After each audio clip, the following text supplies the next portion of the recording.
Zo'r, o'tdi, ichkariga kirdi. Yo'q, kirdi. Darvozabon. Hasanov!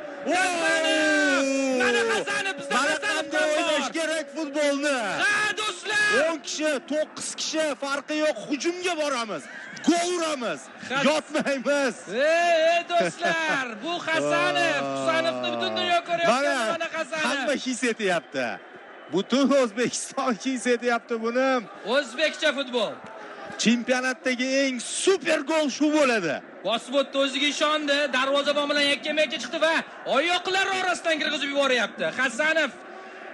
Mana ko'ram, darvozabonimizni darhol boshlaganiga respekt.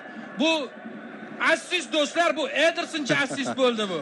Qarang qanday o'tib ketdi Sadriddin. Hop, oyoqlar orasidan. Go'zal. Va yana bitta oyoqlar orasidan. Bu kolxoz uchun, bu rais uchun dedi. Shunday. Mashhur filmda. Takroriy lavhani qachon bunday sharhlaganimiz bilmayman, lekin yana bitta. Yana bittasi mana marhamat.